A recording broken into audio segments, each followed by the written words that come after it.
সরাসরি দেখছেন 3 দিনে উত্তরবঙ্গ সফর, সেই সফরে রওনা হচ্ছেন মমতা বন্দ্যোপাধ্যায়।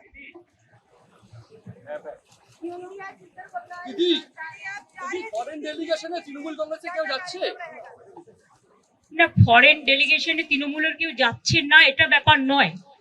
ব্যাপারটা যেটা হয়েছে, let us very clear that nowadays the system is they don't inform the mother party, they only inform the parliamentary party, but parliamentary party only works for the parliamentary session, but they cannot take a policy decision.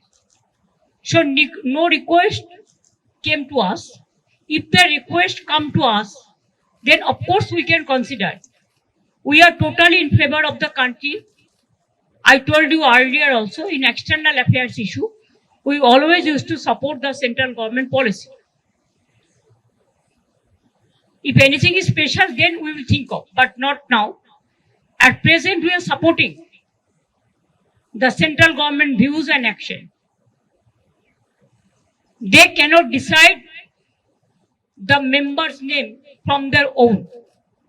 It is not their choice. It is the choice of the party. If they request me to send someone, we will decide the name and we will tell them. It is not that we are boycotting or we are not going. That is wrong. It's a bhul. Party ke to jana hobe mother party ke. Parliamentary party, parliamente je বিলগুলো আসে আলোচনা করে, পার্লামেন্টের ব্যাপারে decision নেয়, সেটাও পার্টির সাথে কনসাল্ট করেই নেয়। আর পার্লামেন্টারি পার্টিরও দুটো হাউসের লোকসভা রাজ্যসভার চেয়ারম্যান আমি, অথচ আমাদের কখনো জানানো হয় না। আমাদের জানালে আমরা নিশ্চয়ই নাম দেবো, কেন দেবো না? সুতরাং এটা নিয়ে বিতর্কের কোনো ব্যাপার নেই। We are fully with the government. I told earlier also, I think you are repeating the same question. I said that they cannot decide the name. If they request us, the mother party, the party will decide the name. This is the customary, this is the system. We are totally with the central government regarding external affairs policy, and we are fully supporting them. We don't have any hesitation to say that. Is it clear? আপনি বারবার আশ্বস্ত করছেন, তা সত্ত্বেও দেখা যাচ্ছে চাকরিহারা শিক্ষকরা আন্দোলন করছেন। দেখুন প্লিজ, আপনারা আমাকে এটা নিয়ে কিছু বলতে বলবেন না। আমার যথেষ্ট সিম্প্যাথি ওদের প্রতি আছে, ছিল এবং থাকবে। কিন্তু আপনাদের একটা জিনিস মানতে হবে, আমি তো মিটিং করে বলেছিলাম আমরা রিভিউ করব। কোর্টের ব্যাপারে আমাদের আইন মেনে চলতে হয়, একটা বাধ্যবাধকতা থাকে, এটা সবাইকে বুঝতে হবে। এবং আমাদের দিক থেকে আমরা রিভিউ পিটিশন করেছি। যদি রিভিউ পিটিশন অ্যালাউ করে ভালো কথা, আমরা চাইবো, আমাদের আইনজীবীরা চাইবেন তাদের মতো যাতে ওদের চাকরি থাকে। কিন্তু সেখানে কোর্ট যদি কোনো ডিসিশন নেয়, তাহলে আমি বলতে পারি না যে আমি মানবো না, কারণ কোর্টের ডিসিশন মানতে আমরা বাধ্য। কিন্তু সেক্ষেত্রে এখনো পর্যন্ত কারো মাইনে বন্ধ হয়নি, এমনকি গ্রুপ সি গ্রুপ ডি যারা টাকা পাবে না তাদের জন্য একটা স্কিম করে টাকা দেওয়া হচ্ছে। তার উপরে আমি জানি না, আমার একটা জিনিস খুব খারাপ লাগে, যারা উস্কাচ্ছে তারাই কিন্তু মামলাটা করেছে ওদের বিরুদ্ধে।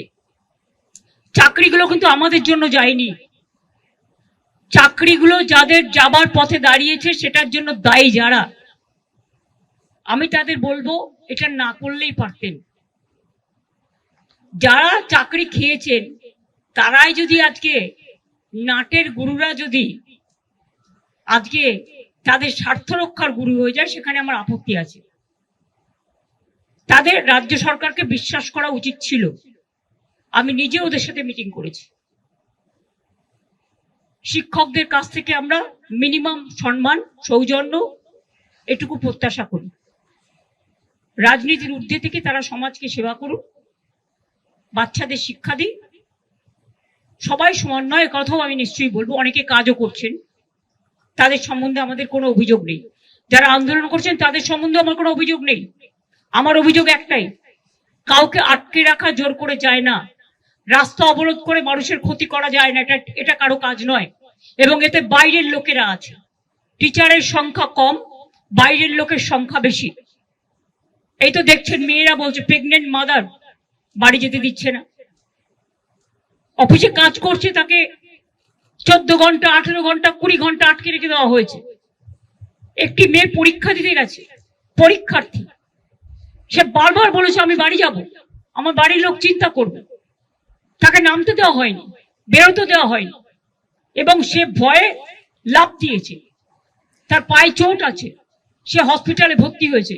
মনে রাখতে হবে না, আগে আমরা মানবিক মানুষ, মানবিকতাকে শ্রদ্ধা করলে তাকে ভালোবাসা যায়, তাকে সম্মান করা যায়। আমি আন্দোলনের বিপক্ষে নই, কিন্তু আন্দোলন করারও একটা লক্ষ্মণ রেখা আছে। আমার যেমন অধিকার নেই কাউকে বাধা দেবার, অন্যেরও অধিকার নেই আমাকে বাধা দেওয়ার। আমি তো বলবো আপনারা এখানে না করে আইনে লড়াই করুন, আমরা পুরো সাহায্য করব। আমরা নিজেরাও তো করছি, আমাদের সাধ্যমতো আমরা করছি, আমরা তো ওদের বিপক্ষে নই। কিন্তু কোন রাজনৈতিক দল যদি মনে করেন রাজনৈতিক দল জল ঘোলা করবেন, তাহলে সেই রাজনৈতিক দলকে আমার কোয়েশ্চেন থাকবে, কোর্টে গিয়ে কেসটা তো আপনারা করেছিলেন, এটা করা কি ঠিক ছিল? জাস্ট এই পর্যন্ত না, কোর্টের কেসের ব্যাপারে আমি কিছু বলি না, যা করি আইনে করি, आईनत। नहीं, उत्तर बंगो का प्रोग्राम है, आज चेम्बर्स का मीटिंग है, कल भी हमारा पब्लिक डिस्ट्रीब्यूशन प्रोग्राम है, परसों भी हमारा एडमिनिस्ट्रेटिव रिव्यू मीटिंग है, उसके बाद हम वापस चलाएंगे। इधर में बहुत सारे काम भी है, and Siliguri is also the chicken snake, so it is my duty to take care for them also.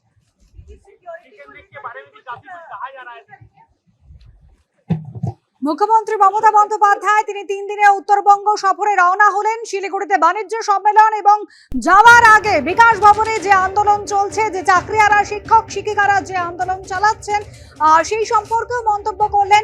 শিলিগুড়িতে বাণিজ্য সম্মেলন রয়েছে এবং উত্তরবঙ্গের শিল্পপতিদের সঙ্গে শিলিগুড়ির দীনবন্ধু মঞ্চে বৈঠক করবেন আজ মুখ্যমন্ত্রী।